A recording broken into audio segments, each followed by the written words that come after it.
Welcome back. It's our third edition of Kart Globe, your Karting Global News Network, and we're in June already. Normally it's time to go racing in most parts of the world. In this episode, we take a closer look at what track owners need to do to make it possible to test and race. So sit back, fasten your seatbelt, and hang on. Our first stop is where French fries are served with everything and the waffles are the best. The home of champions is also the home of Koen Lemmens, who's CEO of the kart shop, track and team owner and race organiser of the B&L and BMC championships. So thank you for some of your time. Koen Lemmens. I'm in good shape. I lost a few kilos of weight, so that's not too bad. Okay, why have you lost a few kilos of weight?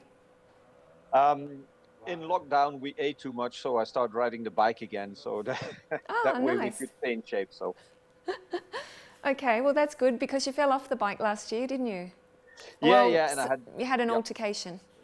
Yeah, I had a shoulder operation as a consequence, but that's all okay now. So ready to fly. Okay. So yeah, nice to see you. And of course, we've been watching on the internet to see how karting Genk is going. People are on track. I've seen photos. I've got some of the photos that you sent me and I've searched some out myself. But maybe you can tell us what's happening there, first of all, in the region where karting Genk is, and then, you know, what's going on now? Because you're really on that borderline of, are we going to have rentals? Are we going to have racing and so on? Yeah. Take a step backwards where I think it was 12th of March, we went into basically a lockdown of the country where basically all economic activity that was non-essential has been closed. And since about 2.5, 3 weeks, we had the possibility of opening or reopening the track with private cars only. We had some strict measurements that were taken into place or put into place due to some, let's say, government regulations, which meant one way in, one way out for parc fermé. Drivers needed to wear helmets as long as they were in the reparation zone or in parc fermé. Social distancing, etc. Online ticket sales to reduce or to reduce the contact to a maximum. The restaurant was opened just last week, but also their social distancing, putting everything at the disposal of the clients so that they could basically practice the sport in the best possible way. Of course, it came in at a time where you were really about to hit the ground running this year. Yep. Mm-hmm. So beginning of the season. Yes, and as you know, we tend to have a busy calendar starting from March with international racing, events, rentals, etc. So basically, we have a 6 to 7 month window where basically our activities deploy to a maximum. And just as we got kick-started, then we were closed. That was it. Tell me, what was your first impression when this all hit? And I know you think through everything. You guys are quite organised there, and you hear this news, and suddenly you're told you're shutting the gate. It's been a shock. We've been in business for quite some time now, and I've never seen anything like it, because we're used, especially in motorsports and in karting, where you need some flexibility. You're used to working your way around the solution just to make sure that you can offer your customers the best possible experience that there is. But if a government tells you to shut down in case of public health, it is normal. And I think we had to follow the guidelines that were set out by the government. And I do believe that the situation is here to stay. I don't think we will regain normal activity, and I mean in a way that we will be running around without masks and the social distancing and the liquid gels and etc. I think that is here to stay. That being said, I think 98 or 99% of our customers, when we reopened, followed very strictly the rules that we set out. And we also, private karting was basically one of the first activities to be allowed in the country as a sport, as a recreational sport. So we asked everybody to please follow the guidelines, because it would not only depend on the successful reopening of Karting Genk, but the society as a whole. Because I think it is important to stress that whatever we do on a karting track, and if we follow the rules or not, I think we need to apply that same attitude in public life, because otherwise we would all risk the second wave that everybody is talking about, and that might hit us even harder from an economical and a financial side. So it sounds like people are taking it seriously then, and as you said, a lot of your customers in any case respected what you did. They loved the opportunity, I know, because I've seen people talking about it on social media, saying they felt safe and it was great to be back on track. But obviously they are taking it seriously. That was going to be my question, because as you say, it is a karting track. It's where you go and have fun. And nobody realises, I guess, the responsibility that lays with an organiser and a circuit. Yeah, but I think, but in general, we can play two roles. We can be the police officer, telling people what they can do and cannot do. But I think, at least what we feel here is that the awareness amongst the people, and those people by chance are now our customers, that they have an awareness that whatever is set out needs to be respected. And you can discuss with the people, and I do not necessarily agree with every rule that has been put out, but if we need to respect the rules, we need to respect the rules. If it's the only way we can go forward. That's right. And as you said, you were representing not only karting as a sport, but all the other sports and events in the community that were hoping you guys managed to do this. They gave you that opportunity to see, can you make this work? And of course, then it's a role model, I guess, for other events and venues in the area. Yeah, exactly. Of course, you're used to running decent events, size events. I was there for the World Championships, and my goodness, I think the whole town basically turned around just about. For you guys, it was unbelievable. So you're also used to managing lots of people. You also run corporate events. You run, the restaurant is always busy, not only with people going for karting. The rentals are phenomenal. You've got 2 circuits there, and of course they're running day and night when there's no private karts on the track as well. Yep. So looking at it the other side, you're also a business. You have a kart shop which you are the CEO. How, as an importer, you import different products? Not only do you run races like the B&L Belgian Championship, you host CIK FIA events. We've been there also with the DKM. So tell me, financially, how do you manage this? What is the impact, I guess, from your perspective? And I don't mean numbers, I mean like really what's happening. You play so many different roles. I think, first of all, it's not been the most easy months of my career. So I lost quite a bit of sleep, not only as let's say, as a business owner, but I also feel I have the responsibility for all the people that we employ. That's one very important aspect that we must not forget.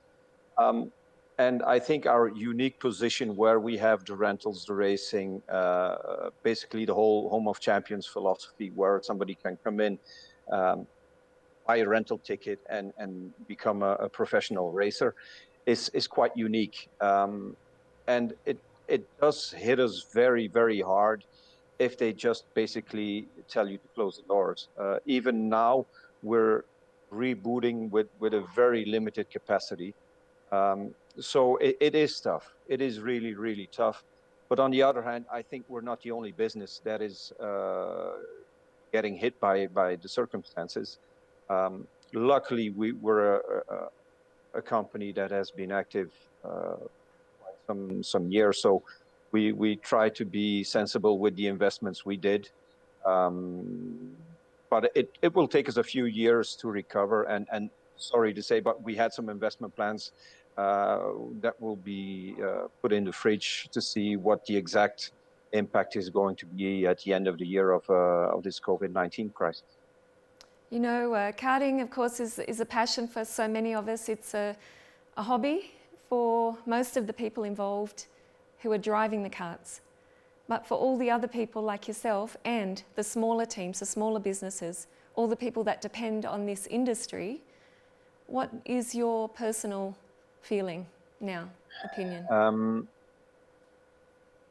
I think it's a difficult question to answer because I can talk from the perspective of Belgium, where government aid has been given to smaller businesses, etc., to try and cope with these difficult circumstances. I don't know how different countries have responded to those challenges, but in any case, basically, our karting activity as a whole, as a sector, has been closed completely, shut down completely. So if you shut down the tracks, you might do some reparation works, what we've done on the track, etc. Try and improve and to get the maximum out of there so that when you reopen that you're okay, etc. But if there's no activity, there's no activity. And a very important aspect on, let's say, the business side of it is not only financial, but also, at least from my point of view, I think it was very surprising to find out how much you miss the people around you and even the buzz and it's the hectic and the stress, and sometimes you think it's all it's not also always that nice, but you miss the buzz and the activity and the people and I think that is one of the major positive things that that will come to life again. And that, of course, is the main reason why a lot of people like to go karting. And exactly. You know, it is really a big community and a big family, which is why we're trying to connect everybody during this time as well with our program. What's the next step now? You told me you're waiting for that green light. We've basically, from the moment we've been shut down, we started working on, let's say, reopening programs, or I don't know how you want to call it differently, but we've set into place all the necessary steps to reopen, not only for the private carts, but also for the rentals. And that means making a balaclava and gloves compulsory, disinfecting the helmets, disinfecting all the carts after every usage, etc. So that when we're open, we're basically corona-proof. Okay, so a little bit of extra work, a little bit more investment. Is that carried through to the people at this stage? I know I saw that you've got that package for €8 where you can buy the gloves and balaclava. Yeah. Which is a great idea. I think the customer should not be the victim of the crisis because there's some doubt in my mind to what extent the customer will be afraid to get out in the open again and maybe get infected or not by COVID. So I think we need to be able to show that whatever investment we did, whatever efforts we've taken, that it is to the benefit of the customer as a security issue. I think it is very important that we need to convince the customers that when they come to karting, in our case karting Genk, that they could do it in the safest way possible and that we've taken all the necessary precautions. We'll evaluate once we've been operational and after 1 month or 2 months to see what the impact on the cost is. And we'll see how we'll manage from that side on. Okay, you've already had the people on track testing. There was a huge response, I know. It was Mother's Day weekend, I think. So some people were there, some people didn't turn up. They remembered, oh, it's Mother's Day, I guess on Saturday or Sunday, and had to go shopping and to lunch. But in any case, when will we see you go racing, do you think, now? How close are you? Very good question. As the rules are set out at this particular moment, we cannot go racing before July 31st. That being said, as an optimist, I want to believe that due to the positive numbers out there, we might see the opportunity that we could organize some smaller races in the month of July.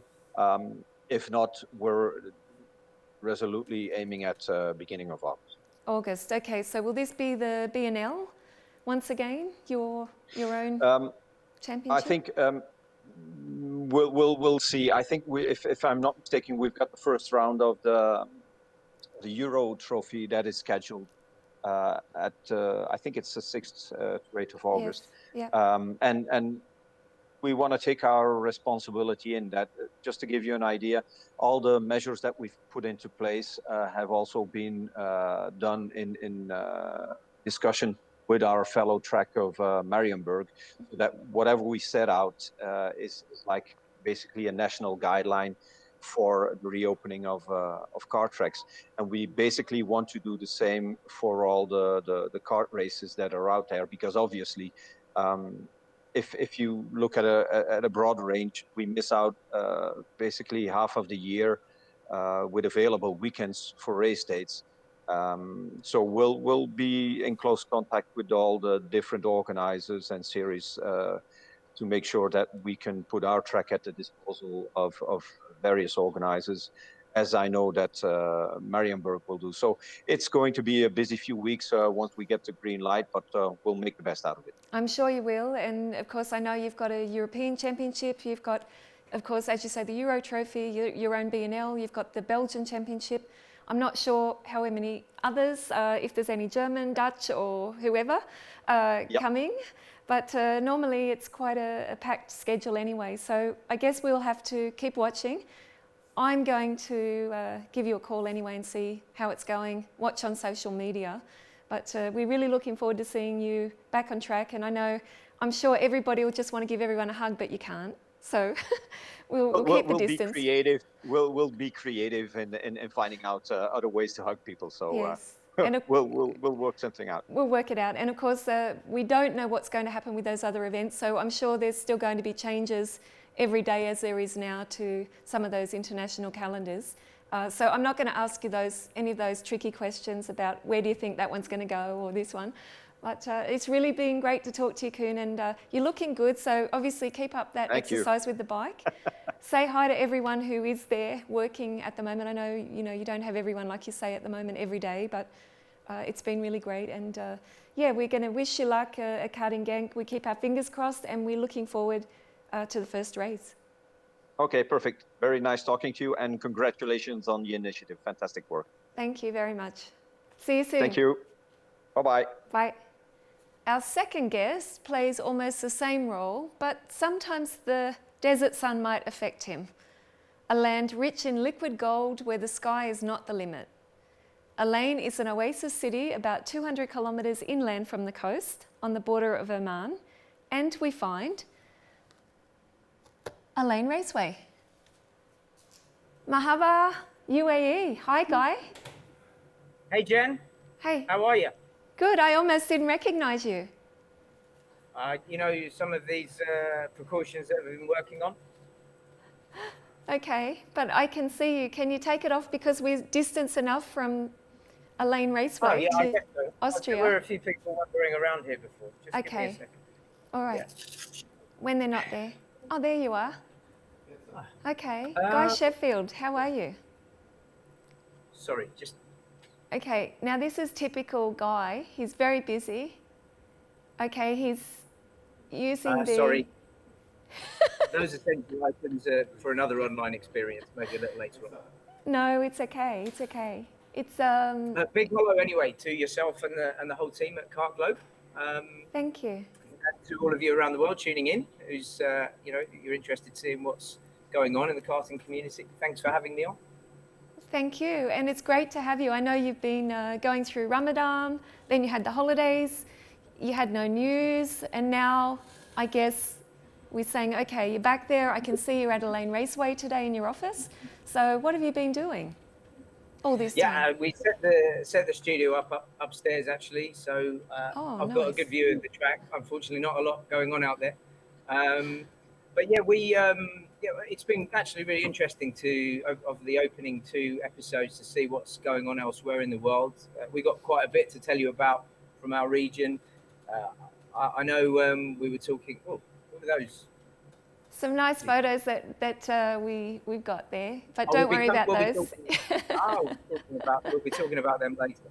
Yeah, so lots of changes. We like much of the rest of the world, we've sort of been going through a period of not really too sure when things are going to be opening up. You mentioned Ramadan and Eid, the Eid holiday, which finished last week. There's been a substantial, amount of things changing since then. I thought maybe I'd just start because there's people from all around the world watching. They probably don't know where we are, or some won't know much about the region. So maybe I could just give a little bit of an insight into where we are. Yeah. So I'm here at Ain Raceway. This is our base here.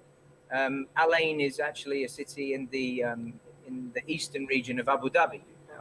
The UAE, the United Arab Emirates, is made up of 7 emirate states. The most well-known being probably both Abu Dhabi, which is the capital and the largest of the states, and Dubai, which is the most populous amongst other things. So the UAE here, we're part of the GCC, which is the Gulf Cooperation Council. So the Gulf states surrounding us, we're all sort of part of one regional community. That includes Bahrain, Kuwait, Oman, Qatar, and Saudi Arabia as well. So we work very closely with not just our federation here, the Emirates Motorsport Organisation, but also the circuits in the country and at different around the region, and organising partners as well in these regions. We were in the middle of the desert, pretty much. So, a lot of people that haven't been to this part of the world will often think of it as just a very, very dry, arid, hot place, and which it is through the summer, especially. We're inland here, so we don't have as much humidity as, let's say, Abu Dhabi and Dubai on the coast, but it still gets pretty hot. It's probably around 46, 47 degrees today. Wow. But July and August is pretty extreme. So of course you're at the end, you finished your championship already, or your season, because now you're in summer. We have to remember that you're going into summer. Yeah, well, this is where things have changed a little bit this year. Despite the heat, it's an affluent region. There's modern buildings everywhere, AC all over the place. So it's not like it's difficult to survive. But our calendar here, because of the extremes of temperature at this time of year, typically we would start around the time that the championships in Europe are finishing, around September, October. Last season's championship, which was 2019 to 20, started in September last year. And we were due to go around to the end of March. So you could argue that the impact of the pandemic on this region is possibly lower than it is in European countries, but of course we've still got our own challenges there. Yes, and of course you also we were speaking with Koen Lemmens as well. You're also running rental karts. You run the endurance racing. Don't worry about that car that just drove through my studio. So more action there than we have. Yes, here now. I was going to say we've got a little bit more action. We can't really see. Oh yes, there's the track, and for the first time ever, I've seen nobody on it. But nice to see Laine. I was there, of course, on our way to Australia and then back in Oman in February. But tell me, maybe you can just give us a bit of an idea on what's happening in Oman and some of those other areas in the region. What are they doing? Are they all closed? Well, it's very, very similar. As I said, we work quite closely. So just in the last week, we've been in touch with a lot of our organising partners in different federations and contacts. Just in terms of the kart racing, when the restrictions came along, it was coming to the end of our season. It wasn't quite at the end. We here had a round of our national championship at Yas Marina at the end of January, which is a highlight for the calendar. And we then travelled across to Oman, as you know, for the inaugural MENA karting championship, which was held at Muscat Speedway. And that was really an exciting event, a bit different, like a very, very small grand finals. And I think there were 15 country representations involved there. So off the back of that, there was really a lot ramping up in the region and a lot of excitement going on. So, of course, you did have John Todd there as well from FIA, and they had the road safety and all this, happening there with the conference. So that was quite a big deal, and it was really looking like it was going to be a great, season sort of finale there. But of course, you guys had to cut it a little bit short in the end. We thankfully got through that. We actually ran our penultimate round of our championship on the 7th of March, and that ran as normal. People were starting to, in our region, were starting to take notice. And the final round was due to be 3 weeks later. And unfortunately, that we had to abandon 1 week before because of the lockdown protocols. We actually made the decision. It was a bit unusual, I think. But it's an unprecedented situation. So we've actually postponed the final round of our championship to September this year. Wow. Okay. Subject. At the time, no one had any idea about how long the lockdown restrictions were going to go on. So from March, we were going into the summer. I think that what swayed our decision really, rather than just cancelling the last round, was that with one round left, all of the classes were still to be decided. The competitors make, as they do all around the world, make a big investment into the championship for the ultimate prize, in this case, of qualifying to go through to the grand finals. So because of the timing of our season and the grand finals taking place late in the calendar year, we were afforded the enviable luxury of being able to delay the round and not have it compromise the opportunity for the competitors. So it's not all plain sailing. There's a big gap between the last two rounds, which of course is not convenient. No. Conversely, we're probably going to be in the situation where there's very little gap between the end of one season and the start of the next one. So this has led to considerations about regulations and what have you. There's one or two drivers that might not be able to make it because they may have gone to school, college, university in a different country. So for us, that's what we've decided to do. Oman, slightly different. They'd finished their championship already when the lockdown happened. Bahrain, unfortunately, were in a similar position to us, but they decided they were actually on lockdown a little bit before the rest of the region.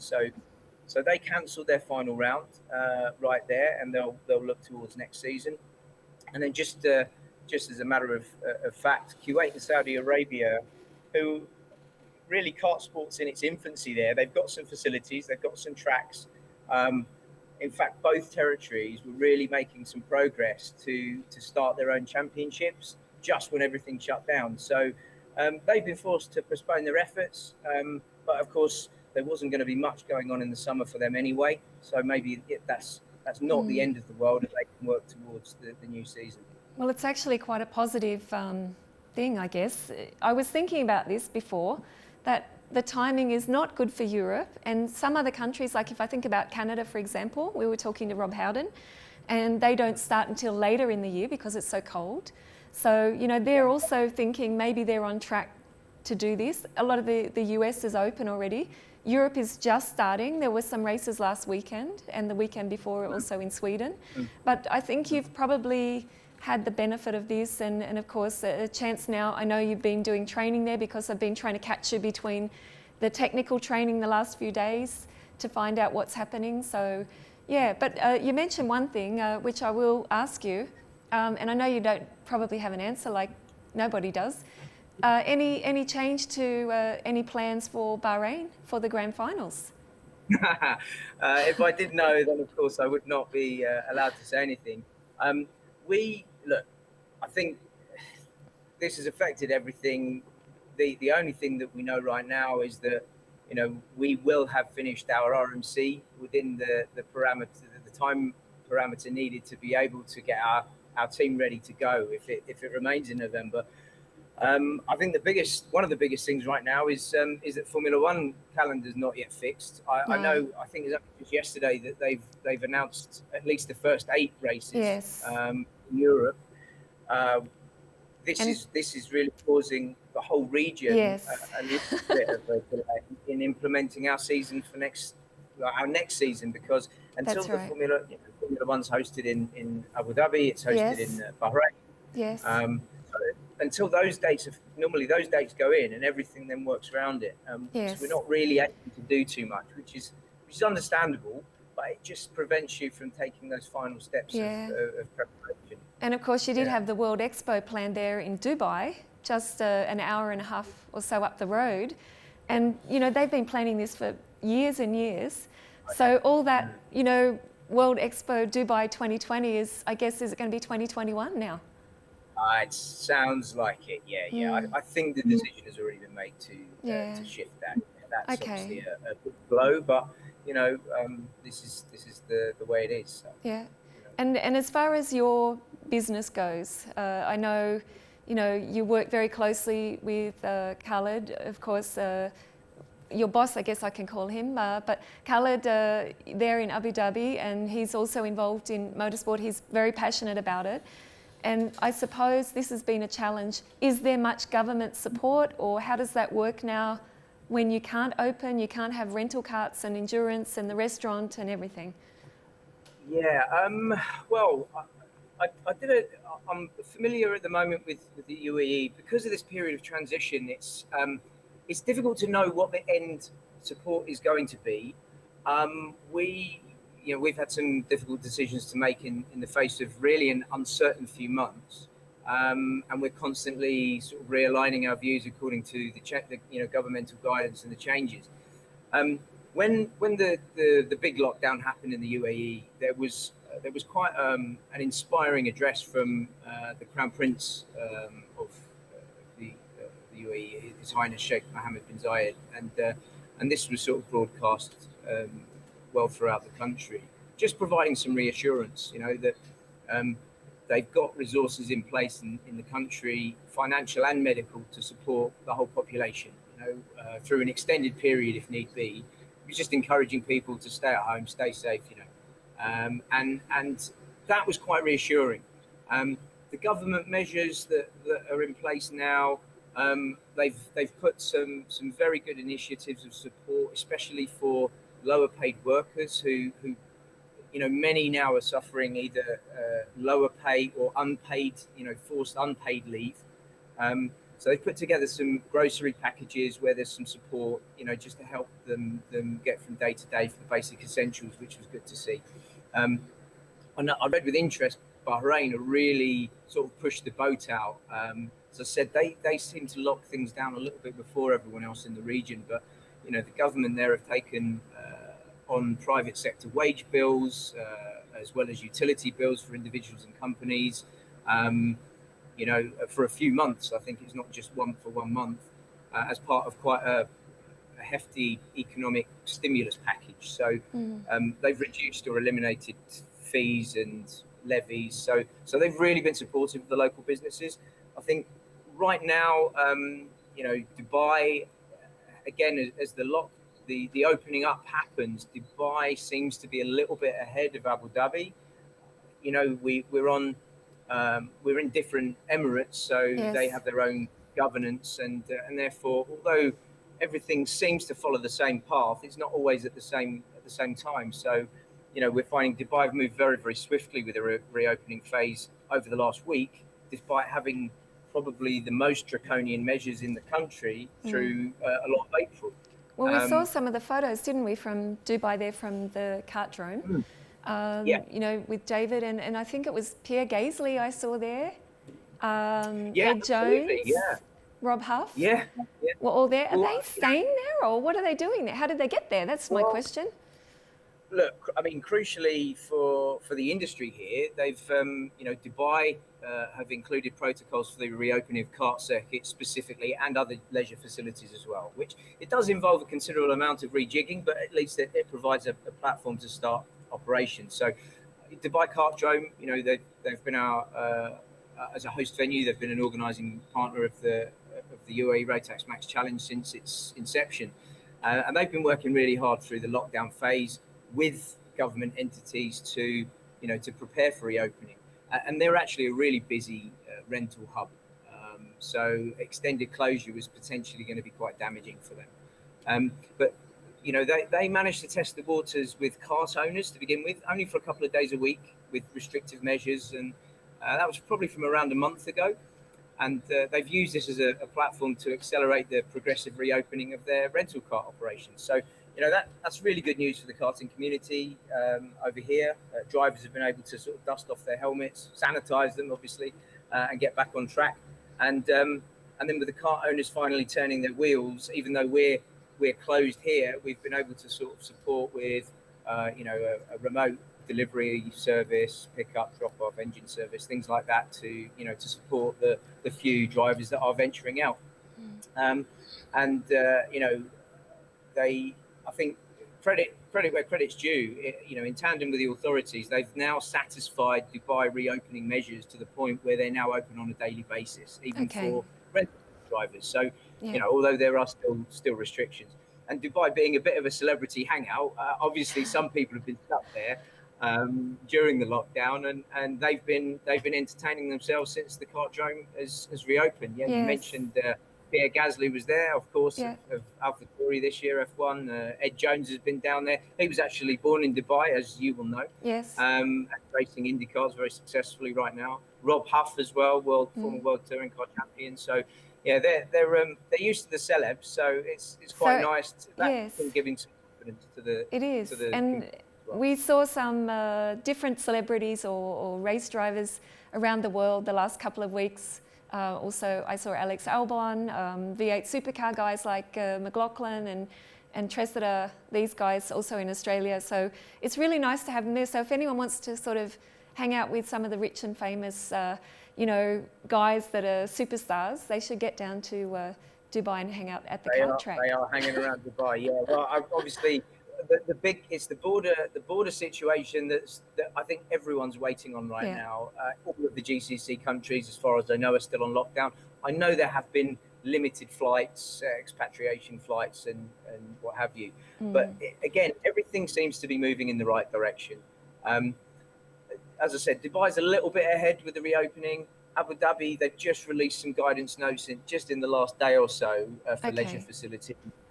So when will you be on track, do you think? Back on track?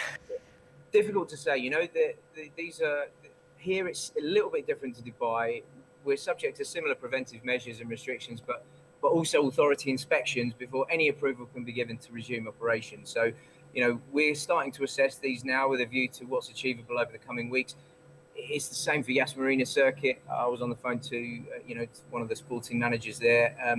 They are reviewing their own internal procedures in line with the government to see when they can reopen. They're hopeful to start phased reopening this month, but of course they're still some way away from a full-scale operation.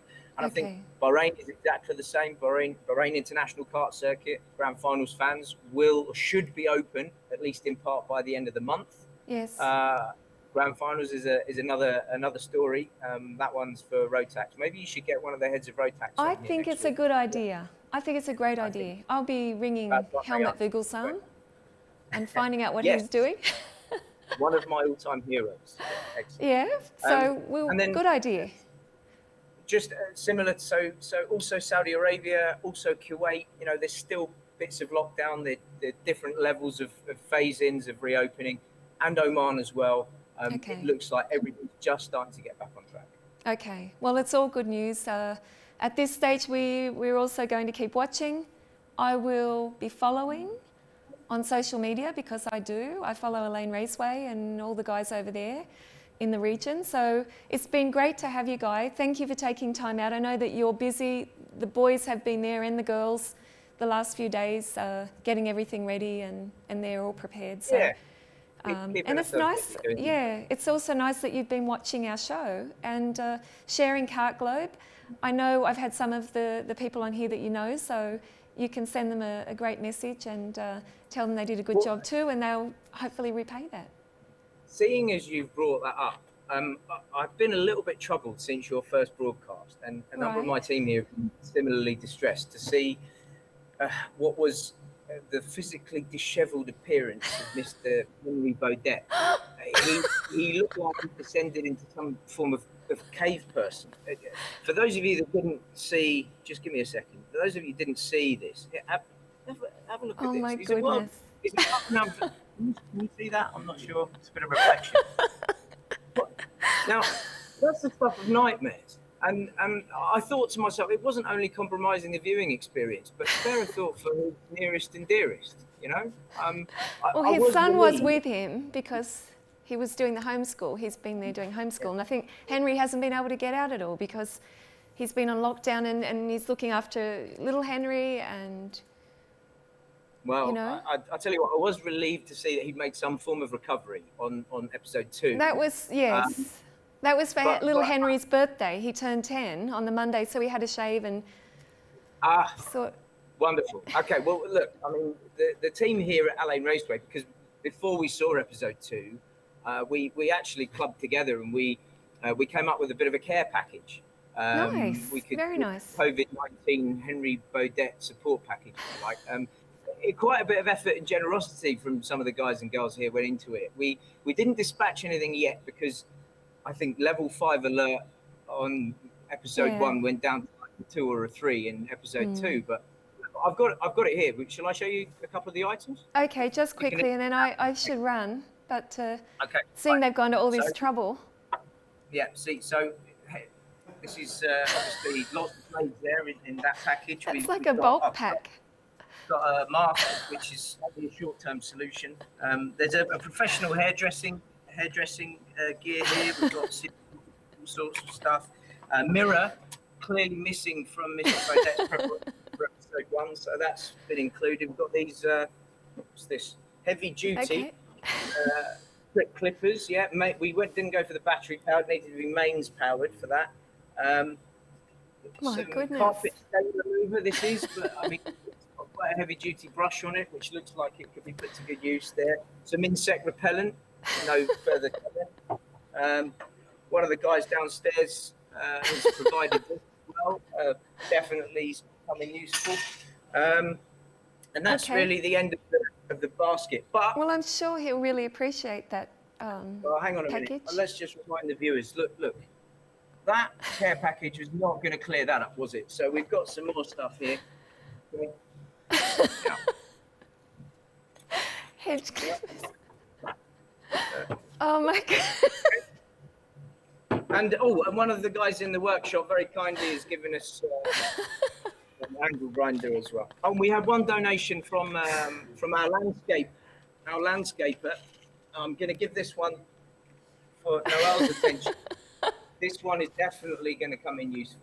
Okay, so it's in here. All right, Noel and Henry Jr., we've got you. Yeah, we will not, as a community, allow you to endure that unspeakable horror again without the support network. And it's expensive to ship, but if all of that isn't enough, then we can also. Okay, we've got this. I thought probably Henry Jr. can put over a reclining Henry Sr. and get to work. So, anyway, I think that's about it. I've got a message for Henry if he's watching. He'll be watching. I think it's important to address that because I did notice that last week or 2 weeks ago on episode 2, less people tuned in than episode 1. So I think we know what scared them off. And Henry, if you're watching, if you want someone to aspire to, just take a look in this episode at the suave sophisticated, debonair, handsome, eloquent, knowledgeable professional that is Koen Lemmens. He's my hero. And by the way, a little trivia for you. Koen is the world's biggest fan of the sensational RD1 Elite car. Amazing man, amazing taste. Fantastic. Jen, I hope you don't have any repeat issues of the Welshman at his most primitive affecting your global audience. We'll be bringing him back, and he'll be looking forward to receiving that care package direct from Ain Raceway. And I'm sure Koen will be sending you, also some things when you can receive some mail. So I hope so. Maybe just his autograph is good enough. Okay, it's been great to have you, Guy. Thank you very much, and I'm looking forward to our ratings going up and more people watching now. So the next city is one that never sleeps. It's a country full of culture and tradition, one of the most beautiful holiday destinations in the world. Welcome, Thailand. Hi, Chang.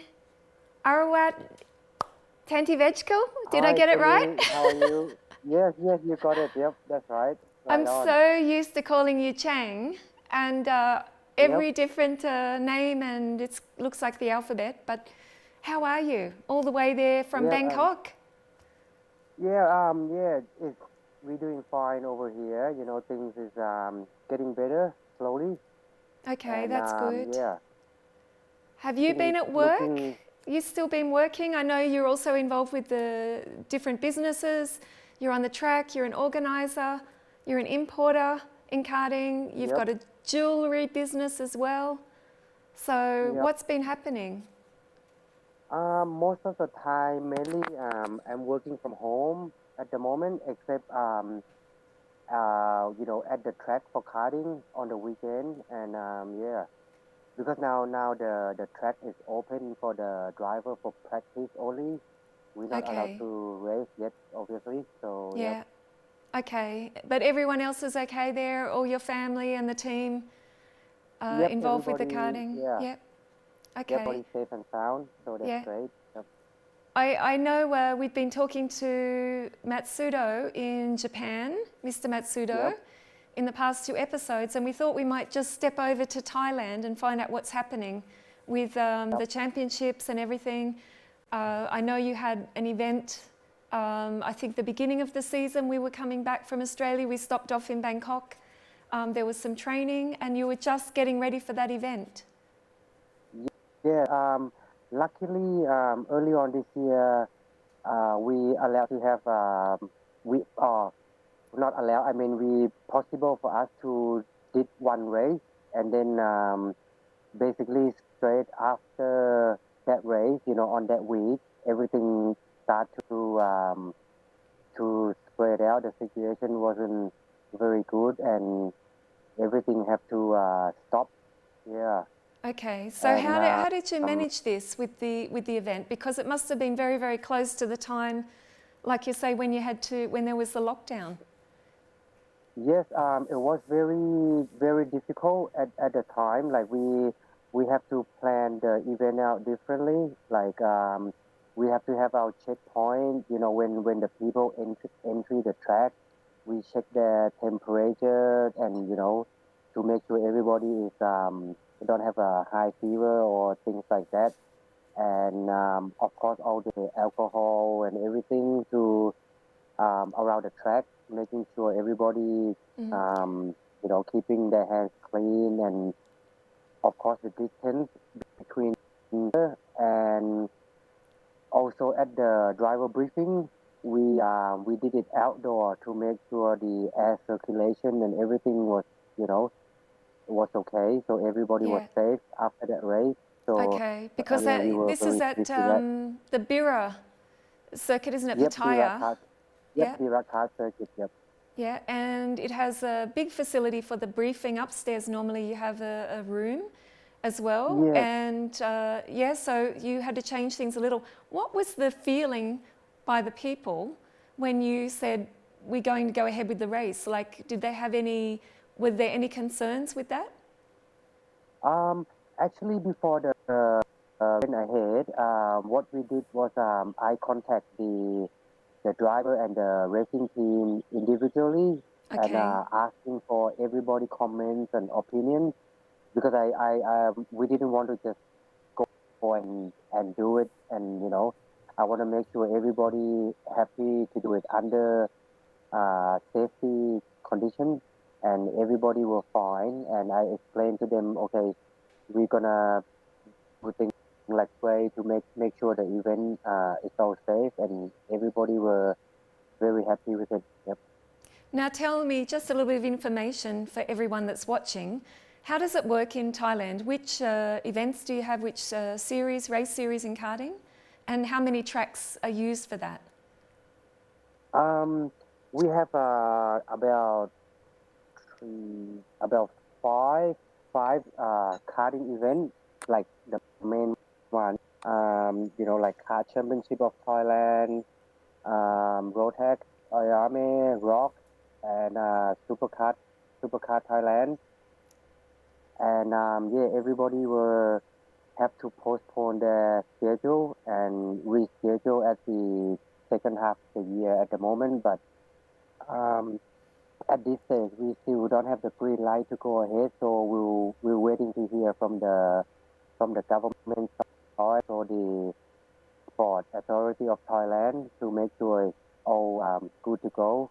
Yep. Okay, and how involved are you, or how involved are those authorities with the go-karting? Because I know the big circuit at Bira is actually right next door to the kart circuit where they run the car racing. So do they work together to say, okay, once they open up that facility, it's open for everybody and they will support it, or how does that work? Yep. At the moment, with the car racing as well, everybody has to postpone. And as you know, the track is kart track in the front and the circuit at the back. And so now basically everybody is still waiting to hear from the Sport Authority of Thailand, like the situation and how can we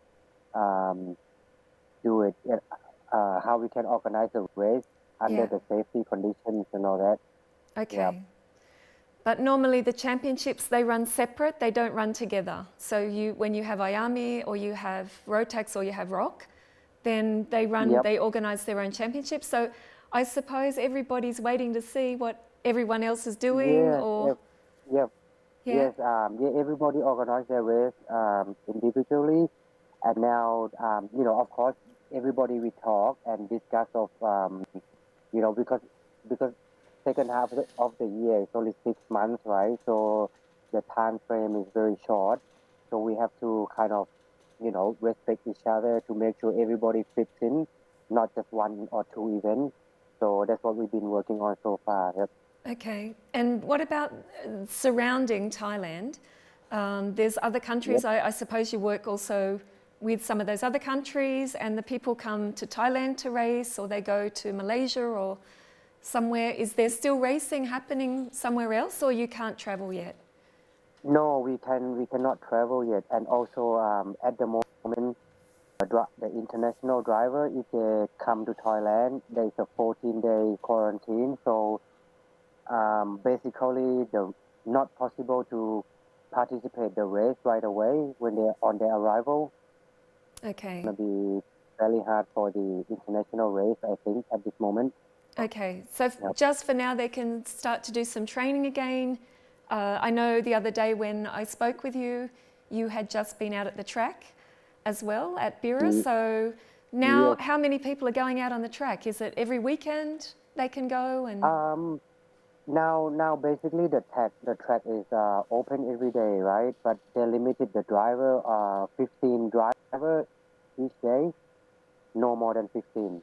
Okay, and how do they decide which 15 get to go every week or every day? So the driver have to contact the track manager to reserve and tell them which day they were coming and everything. So once that day is full, you have to look for another day to go for practice. Yep. Okay.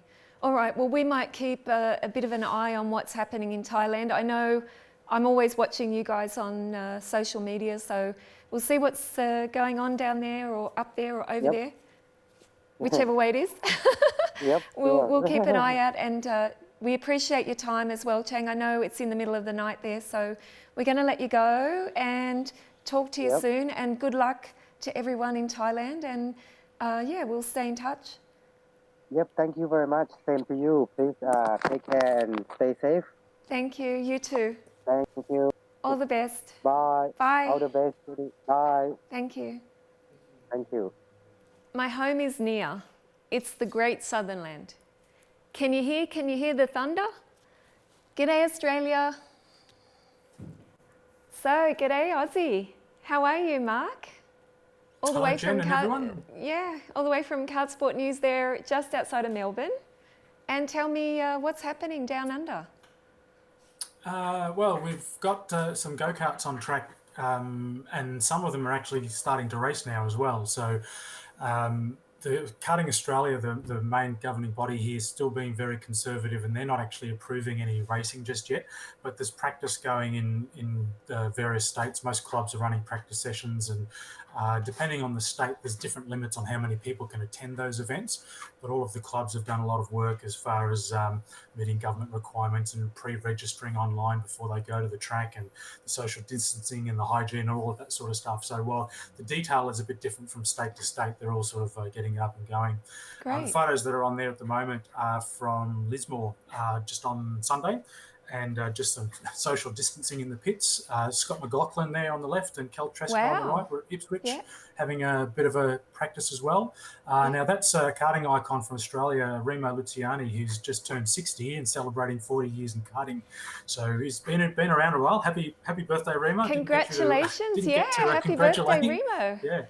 So it's pretty impressive, really, because he's still competitive at 60. So that's pretty awesome. Yeah. And that grid shot was Ipswich with closed circuit TV on their grid. That's at Wellington in New Zealand with their social distancing on the grid and on a fantastic track. That's the noise. Kev Davis, the legend commentator, as he was at Lismore and reporting on that, and he's got all videos and everything. So if anyone wants to hear Kev the Noise in action, just search for him on YouTube. Okay, Kev the Noise. So he's keeping everybody social distancing, keeping everybody sort of interested there on the practice days. Of course, no racing yet. Yeah. So interesting. That was at a race day. He was commentating at a race day. So the only thing he wasn't doing, he couldn't do interviews because he couldn't go up close to people to do an interview. So he's trying to get his head around how to do that in an alternative way. Something I'm also working on. I'm not sure. Should we just shout out at the people and then say, he said this, or will I just give him the microphone and shout out to him? But lots happening down there. Try something out. We'll have to do that. I might have to look up Kev the Noise and see what his approach is on this, with everything rolling out now. Of course, as you said, I saw an interesting photo there with Scott McLaughlin and Kel Tresca with Michael Patrizzi, which I also did snoop out that photo too. So those guys were out on track there at Ipswich getting in some laps ready for the V8 supercars because, of course, he's a Bathurst winner and 2 times champion there. Great stuff. Yeah, that's right. They've got to get out of the track to keep fit. I mean, they're doing all this sim racing, but that might keep sort of their reflexes, but they're not feeling anything in a sim, and they're not getting the physical workout that a KZ Cup gives them. So they're on track. What about in New Zealand then? What's happening over there across the water? Yeah, in New Zealand, they've been able to practice and do private coaching with groups of, I think, 10 people, and they can have a couple of groups at the venue at one time. But apparently the latest news from New Zealand is that they can go racing on June 13. So there's some racing happening over there. In New South Wales here, there's been some racing. The event that Kev was commentating at, and so they had about 60 drivers turn up there on Sunday, and they only had 10 in a race, but they're up and running. And there's another 2 events in New South Wales coming up this weekend. Fantastic. And looking at your hat, are you going fishing, or is this your latest attempt to promote? I'm not a fishing fan. In the first meeting, I put a Kart Sport News sticker on my jacket, and I got not hammered, but Oh, I didn't notice. And I got mentioned on social media about that, and I sort of left it go for the second meeting, and I thought, no, I'll a bit more obvious. So that's Give it a the bit of a website, nudge. kartsportnews.com. Being an Fantastic. Aussie, I'm allowed to get away with some crazy stuff, so it's fine. Yes, It's you good. are, and it's the middle of winter. I 50 can years see. drawing. Yeah, you've got your jacket on. It's cooling down there, so we will let you go. I know it's the evening. You can relax tonight, and yes, stay warm. Nice to see you. Good news coming out of Australia and Likewise. New Zealand, and we'll be looking also if we get any more photos or cool videos. Please, Mark, make sure you send them to us so we can include them on the next program in 2 weeks. We'll see what we can find. Perfect. Yeah, stay well. Thank you. You too. Cheers. Our new course is west. We sail over the Indian Ocean. Thank you, Jan Hartzer from Rapid Motion, for this exclusive interview from Schwarzkopf's Raceway in South Africa. Jennifer, there seems to be a lot of activities here at Schwarzkopf. Tell me about it. Well, we were planning to do some alterations to the circuit at the end of the season, but with the lockdown and people not being able to use the circuit, we decided as soon as the construction people were allowed to get back to work to do the upgrade now, and we can benefit from it for the rest of the year. What specifically is happening at on the circuit? So the main thing is we improving the runoff areas and then also resurfacing. We've also added a link so that we can run 2 different versions of the track. When you say 2 different versions, is that a directional change? A part directional change. It's a bit difficult to explain, but I'm sure the drivers will enjoy the new layout. What prompted this change? One of the reasons we wanted to change direction on a certain part of the circuit was to make it better for the rent carts, but we decided to do it properly, that we can race the 2 strokes like that too. Also, what is happening now? Our season was halted literally a week before we had our first national. Our season was halted. We've on the interim lost 2 nationals. What is going to happen over the next few months in order to make up what we've lost? Well, we've moved into lockdown level 3 now, which allows us to do club and regional racing. Hopefully by the beginning of July they'll open up into provincial travel, and then we'll be able to start hosting some national events from there. Do you think that all 4 nationals will happen before we go to the grand finals at the end of the year? It really depends on when we're allowed to travel, and as soon as we have a clearer indication of what's happening, we'll be able to plan our season from there.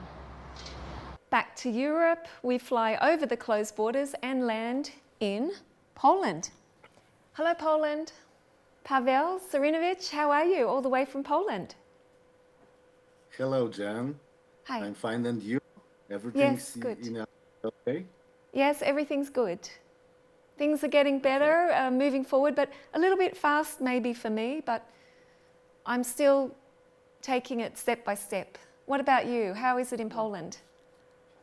Oh, in Poland it's okay, but at last days in Polish Karting magazine, we are looking for the situation for the collecting information about plans and decision in Poland and in Europe.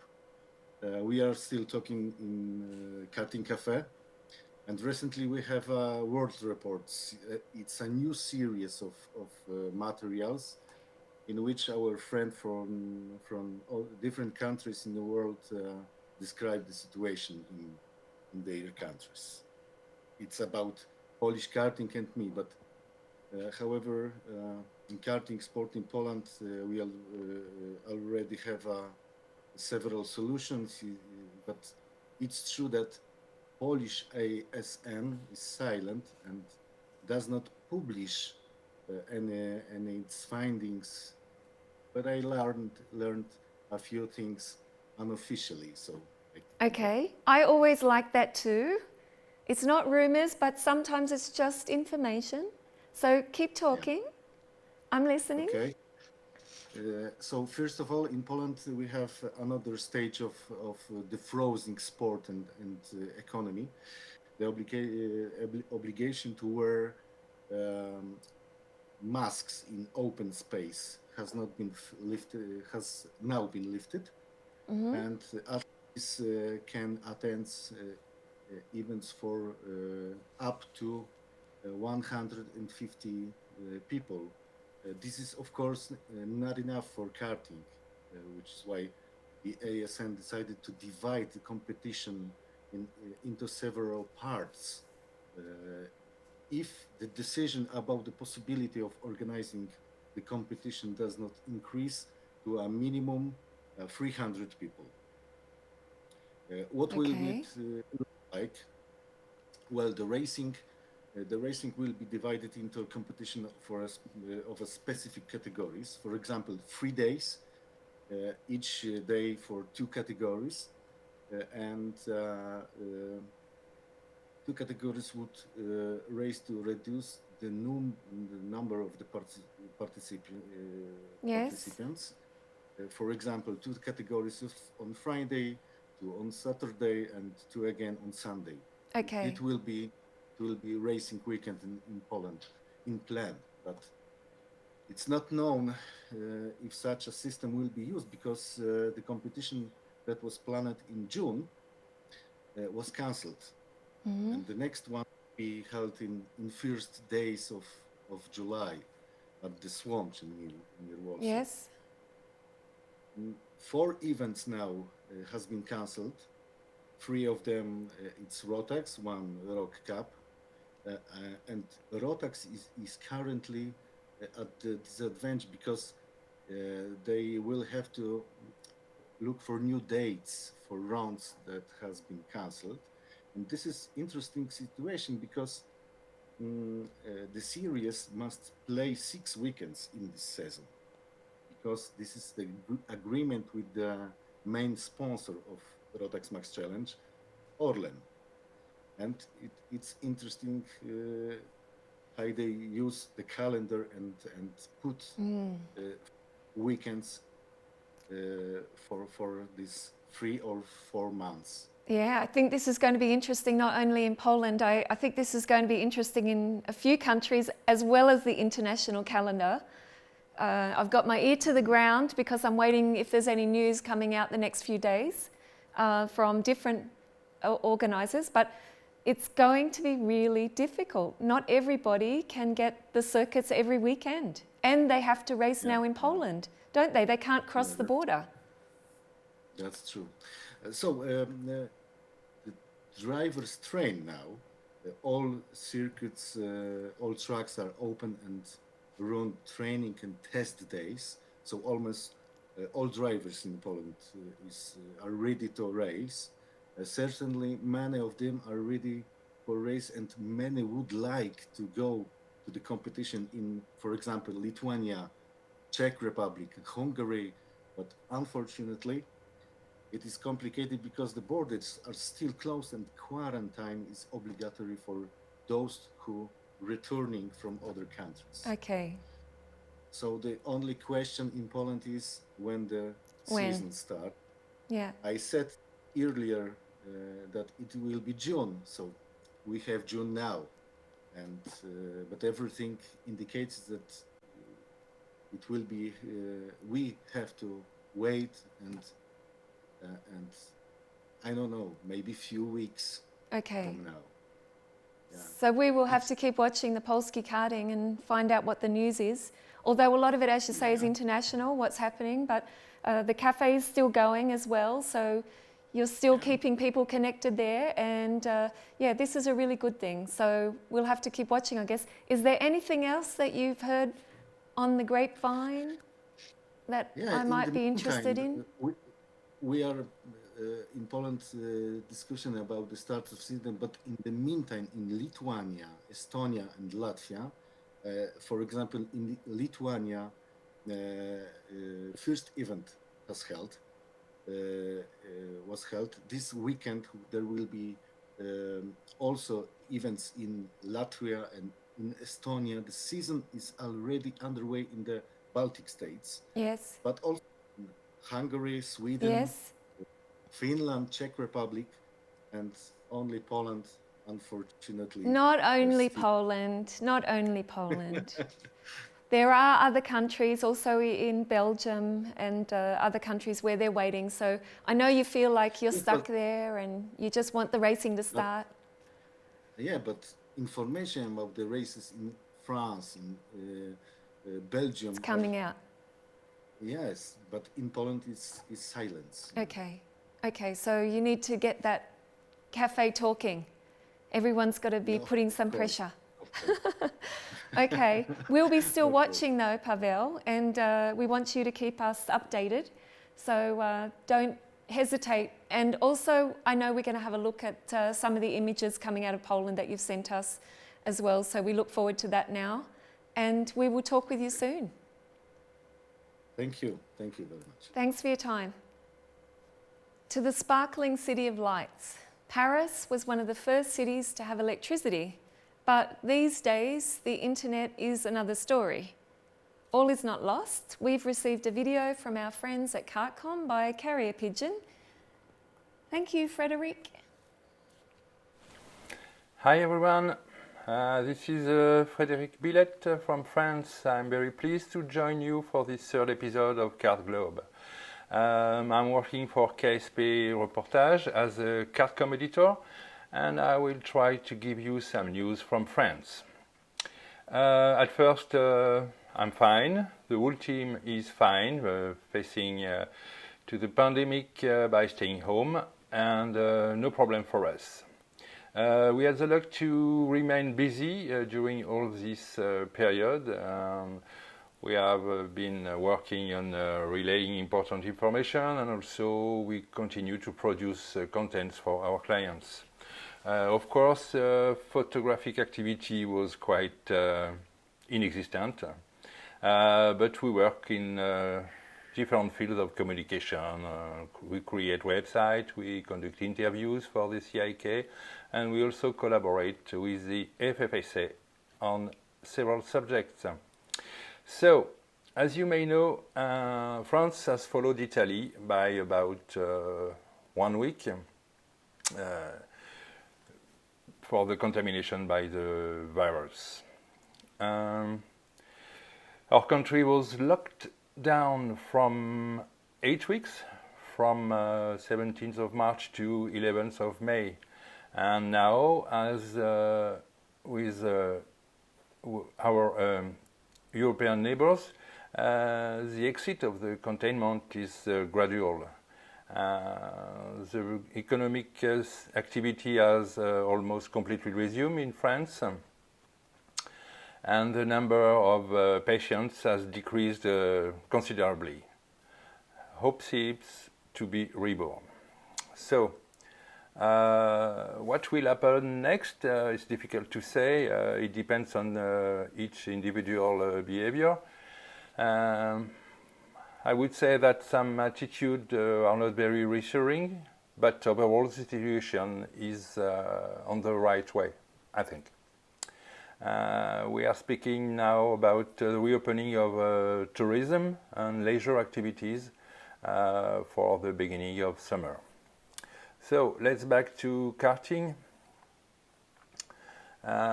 It's for sure too early to have an economic overview of the situation of the karting industry in France, but I have to say that the FFSA, or ASN, made hard work to permit go-kart to slowly resume, for sure with respecting strict sanitary rules. Distanciation, wearing of masks, hand washing, reduction of the number of people, and of course spectators are not very welcome on the tracks. But it seems to work, and a lot of tracks are now reopened, mainly for training and also for rental cars. Concerning the competition, nothing has restarted yet. The FFSA has published a reduced calendar for the resumption of the competition. We will have only 7 meetings out of the 21 initially planned, but we will see. All the French Cup have been cancelled, and the French championships are scheduled between 13th of August to 1st of November. That's the plan. We have to wait for the validation of this project. No information about the regional championships at this time. Normally they have to take place before the national championship, but it's a long way to restart all this competition in many regions in France. It depends also for the local authorities, which is sometimes different from the government decision. So we will see. As you may know, it was planned to have several international events in France this year. The most important has been cancelled a long time ago. It was for sure the World Championship in Lemmens. But the Automobile Club de l'Ouest, the ACO, has cancelled the event because they have to delay the famous 24 hours and also the 24 hours of motorcycle, which are a very big event, very important for them. So karting is forgotten for this year at this level. At this time, we don't know if other international races planned will be able to take place in France. We have no really good information about that. We are waiting. As you know, and you share these problems, it depends for the reopening of the borders and also on the flight traffic. We have to resume, but we don't know yet exactly when. For sure, we are waiting for some information at the beginning of the summer, because tourism gives a lot of pressure of government to reopen the economy in this way.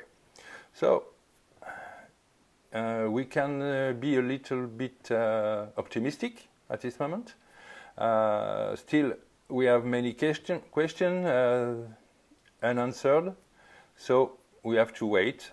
Nevertheless, the competitors are eager to be back for sure, and as we also. And everyone is working in the same direction. That is a very good point and make us a little bit hopeful. So at the end, I have to say that we can't wait to see you all in good health on the tracks all around the world, and wish the best for everybody. Thank you and bye-bye. From Kartcom to kartmagazine.de, from France to Germany, from Fred to Björn. Servus, Björn. How are you? Ja, hallo. Good, and you? Yeah, good. Wie geht's? Alles in Deutschland? Alles klar in Deutschland. Okay, a new location. You're not sitting in your garden this week, so you're obviously still at work. Yes, I am still at work. But so in the last 2 weeks we had not the big changes here in Germany. So as I told last time, most of the tracks are open, and the drivers and the teams are really practicing a lot. So I have the feeling they are every day on track because the kids are not in school, so they can go on track every day. Okay, the kids are not in school. Is it holidays? No, it's because of the lockdown. Still, yes, working from home and homeschool. Yes, school. So that is completely different around Germany, and it's also different in the city from one school to the other. But some have only 1 day per week school. The other, I heard, has only 1 day until the summer break school. Yeah. So they are quite often at home, and now they have time to do karting. So for the children, so they are often on track. Yes, I guess they're enjoying it. That's why so many of the videos I've seen have got the younger drivers driving. Yes. Because the younger kids don't go, and I know here in Austria as well, some of the schools also have 2 days, you go 2 days and I go 3 days, and then next week we swap the days. So for sure there's kids turning up on days they shouldn't be there. There's others on the kart track that should be in school. but that's how it is. And tell me, on kartmagazine.de, is there anything happening, any news? Have you had any people sort of sending in any videos and things like this, or what they're doing?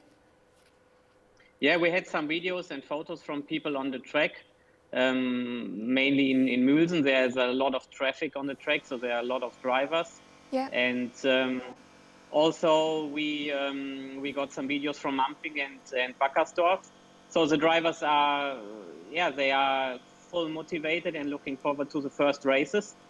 But at the moment, I think the first races will start in August. So we have some calendars. The ADAC should start in July. We will see at the first July weekend. So that is a bit with a question mark, but it's at the moment it's scheduled. And all the other championships are also changed their schedules, and mostly of the national championships, so the regional championships are shortened their calendar, so they have only 2 or 3 races this year, not the full calendar. Tell me, have you spoken to any of the people involved away from, I know you do the press work, all the press work for the DKM, the German Kart Meisterschaft, German Kart Championship, but what about the people involved, the teams or the shops or the other people who, you know, the dealers, when they say, okay, we only have 3 races now this year, have you got any sort of feedback or feeling about what's happening there with these people? I think at the moment they had some 2 hard months, but now with this training they can earn money again, and the people do a lot of training, so there is a quite good business at the moment. Mm-hmm. And if the races will be run as scheduled, so when we have 4 DKM races, and also when the European Championship and the World Championship will start as scheduled, then the season will not, or the impact will not so big as expected. But so at the moment we will have a really short season. So from August until November. I have seen the WSK also planning races in December. Mm-hmm. But there is the question how good it will be when you have 2 degrees in Adria in December. Mm. And this we won't know until we see what the season's like, so that's how it is. As far as the DKM goes, you are on track to start. In Germany as well, the other championships are all basically planned, but they've just shortened the season. So now, what's the first day that you will be back on track doing photos and supporting your drivers? When everything went well and everything will start as planned, then the first race will be from the 3rd to the 5th of July. Mm-hmm. But as I said, for the race in July, I'm not 100% sure if it will run. But then the first race will be the first weekend of August. Okay, and then of course it's summer, school holidays, lots of people around. I guess we'll just have to keep watching. But we can also follow the kartmagazine.de in any case, if anyone is looking at any of those events that they need to see when they can go testing, training, and also for the races, for practice, because the tracks are really going to be jam-packed, I think, with so many back-to-back weekends. Yeah, we have from August until October, I think every weekend are 1 or 2 races. Yeah. Now we have to see what happened with the international races. What I heard today is Germany will stop the travel restrictions from the 5th of June. So then the travel restrictions will be off and we can travel again.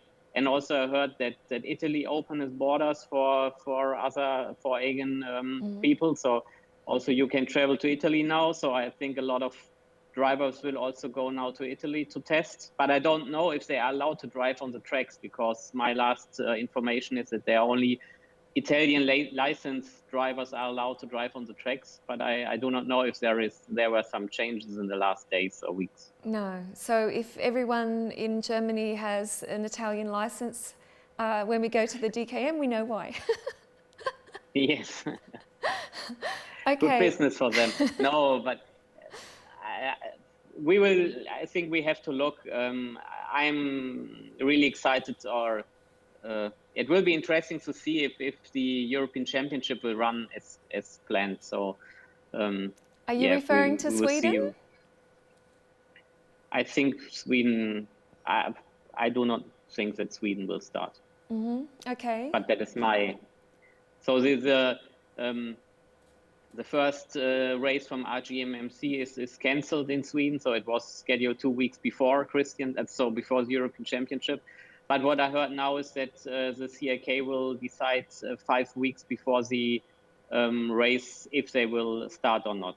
So yes. Yeah, we will see.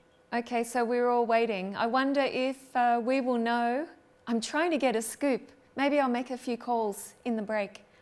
See, in any case, yeah, we'll keep in touch in it anyway, Björn. So we'll stay close to the computer and the phone and watch kartmagazine.de and see if there's any of the latest news, because I know you've always got your ear to the ground. It's the land of 1,000 lakes, and there's one for every 26 Finns. Where's your lake, Mikko? Hi, I'm good. Nice to be back. Thank you. Nice to be back too.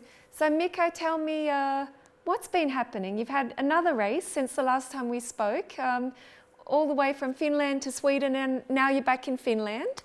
But what happened in Sweden the last week? We actually got the confirmation of a race on Tuesday before the event. So we put our competitors in a quite tight spot when they had to choose in just 2 days, basically, if they come to the event or not. Of course, that lowered our participant numbers. In the end, we had 57 drivers, and the event was called Mapton Event Spring Trophy, which we organized in Södertälje, which is just 40 kilometers west from Stockholm. So it was quite easy for people to come there. But the difference compared with the last event was that it was only for drivers under 18 years of age. So they strictened actually the limitations a little bit from the first one. Okay, so a little bit different. Of course, we talked about the first race. Everyone around the world, I think, was watching. I've seen you quoted and photos and feedback about the first race that you guys put together with Mapton Events there in Kristianstad. Now Sweden, of course, a little bit different. But what was the outcome from the race near Stockholm? What do you think? Was it positive once again to take the next step? I think it was super positive.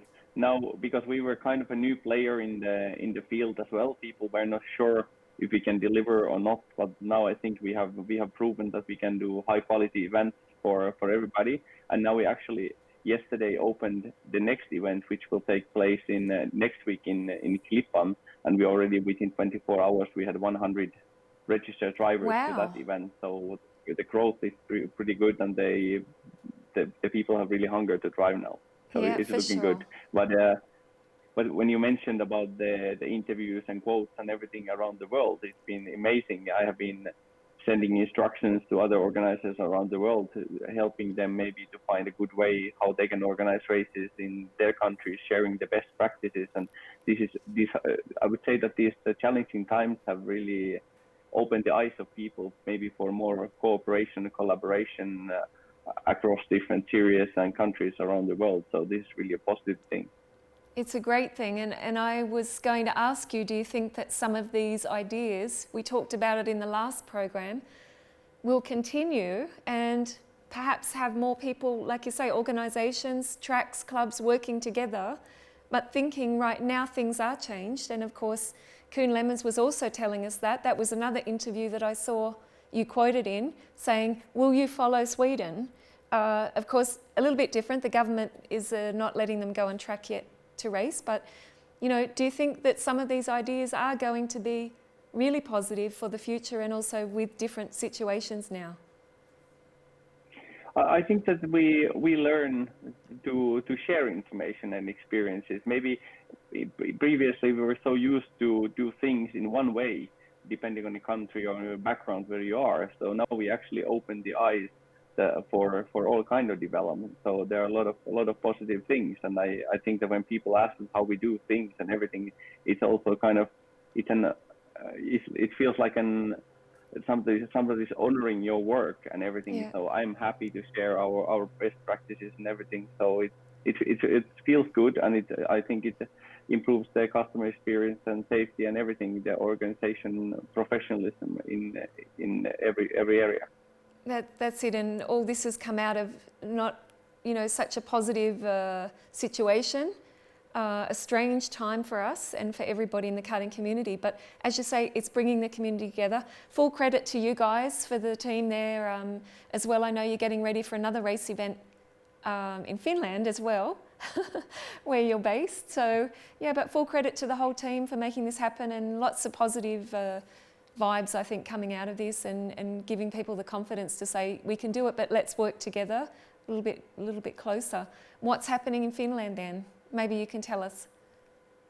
Yeah, actually, right after this interview, I'm going to the track to set up timekeeping and other things for the practice days, which actually begin tomorrow. Thursday and Friday are the practice days, and on Saturday and Sunday we have two different events in Jämsä, Finland. First time we go to Kangasala track, which is near Tampere, one of the biggest cities in Finland. It's actually only 40 kilometers from my home, so it's really nice and convenient to go there. But there we have 111 drivers for the first race of the season after the COVID situation. So it's looking quite positive.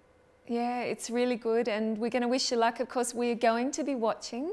I know that sometimes you've got a video camera, you're taking photos, you're setting up timekeeping and organising all these events. So in your spare time, you have time to fit us in here at Kart Globe and let the whole world know what you're doing. Maybe you can give us photos, videos. Actually, that's what we'll do. We'll watch one of your videos after the interview and see what happened in Sweden.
Graben Sie, Macht Sie, Übertrümmen Sie.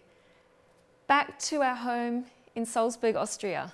We hope this was another interesting trip around the karting globe for you. Remember, please subscribe and share the news until we meet you again. Auf Wiedersehen.